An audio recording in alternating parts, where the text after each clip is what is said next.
ഗുരുജനങ്ങൾക്കും ജ്യോതിഷ താന്ത്രിക മാന്ത്രിക ആചാര്യ ഗുരുക്കന്മാർക്കും ബന്ധുമിത്രാദികൾക്കും സുഹൃത്തുക്കൾക്കും എല്ലാ സഹോദരി സഹോദരന്മാർക്കും എൻ്റെ ഹൃദയം നിറഞ്ഞ നമസ്കാരം.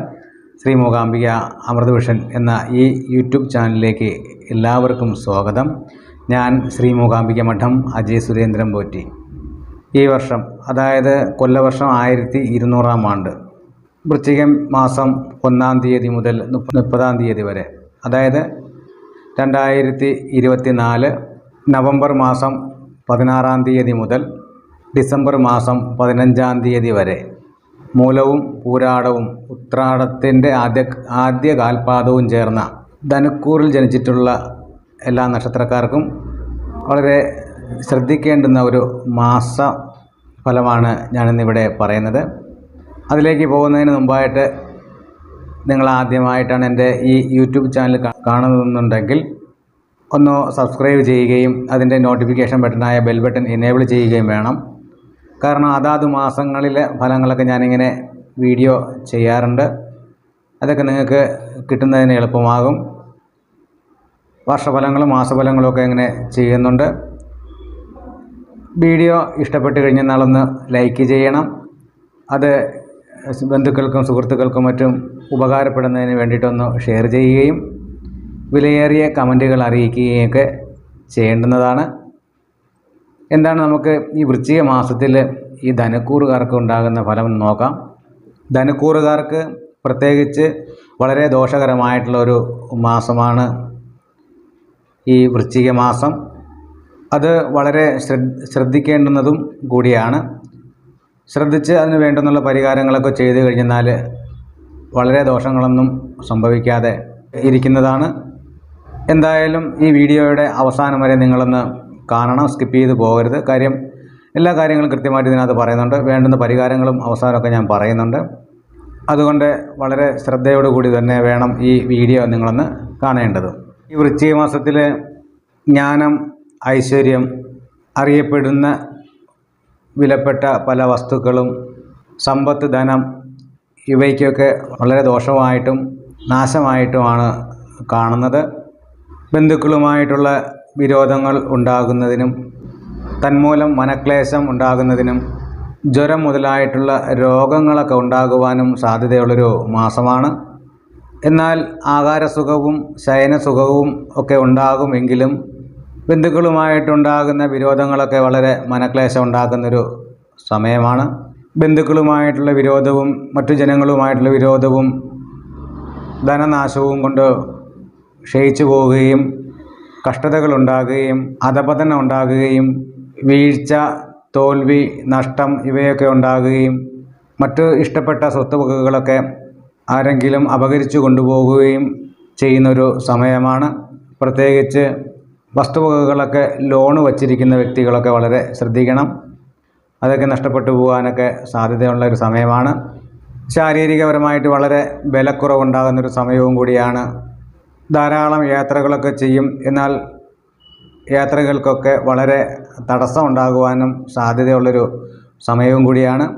ഇങ്ങനെയുള്ള ഫലങ്ങളൊക്കെയാണ് ഈ വൃശ്ചിക മാസം ധനുക്കൂറുകാർക്കുള്ളത്.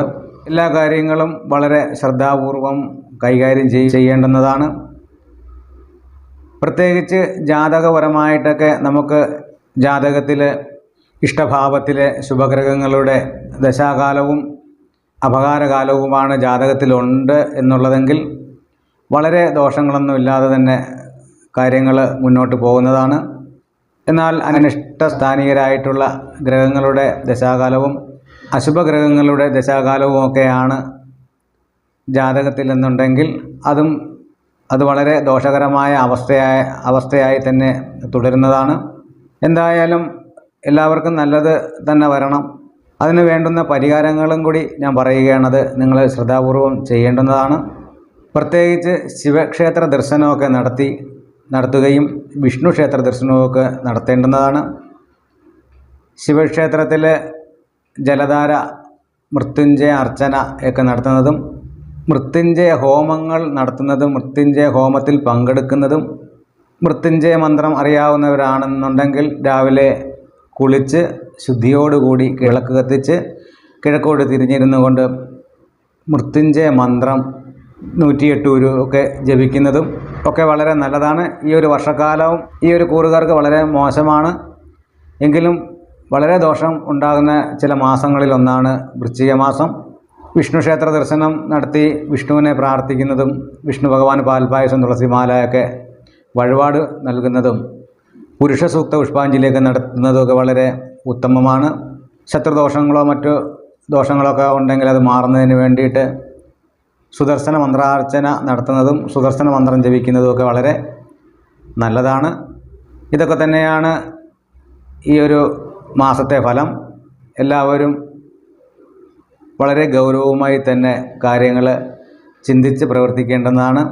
നമ്മൾ ഓരോ പ്രവൃത്തികളും വളരെ ശ്രദ്ധയോടുകൂടി, പ്രത്യേകിച്ച് ധനപരമായിട്ടും നമ്മുടെ സ്വത്ത് വകകളൊക്കെ നഷ്ടപ്പെട്ടു പോകാതെയൊക്കെ ശ്രദ്ധിക്കുന്ന തരത്തിലുള്ള കാര്യങ്ങളൊക്കെ ചെയ്യേണ്ടുന്നതാണ്.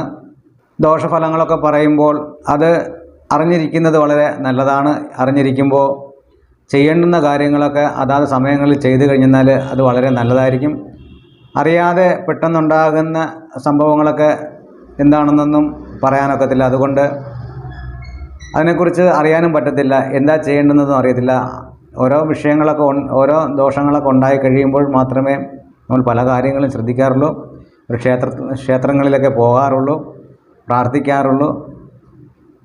അങ്ങനെയല്ല, നമ്മളൊരു കാര്യം മുന്നിട്ട് നേരത്തെ അറിഞ്ഞ് അതിന് വേണ്ടുന്നുള്ള പരിഹാര ക്രിയകളൊക്കെ ചെയ്യുന്നത് വളരെ നല്ലതായിരിക്കും. എന്തായാലും മൂലവും പൂരാടവും ഉത്രാടത്തിൻ്റെ ആദ്യത്തെ കാൽപാദവും ചേർന്ന ധനുക്കൂറുകാർക്ക് എല്ലാവിധ ഈശ്വരാനുഗ്രഹവും സമ്പൽ സമൃദ്ധികളും ഐശ്വര്യവും ആരോഗ്യവും ഒക്കെ ഉണ്ടാകട്ടെ എന്ന് ആത്മാർത്ഥമായി പ്രാർത്ഥിക്കുന്നു.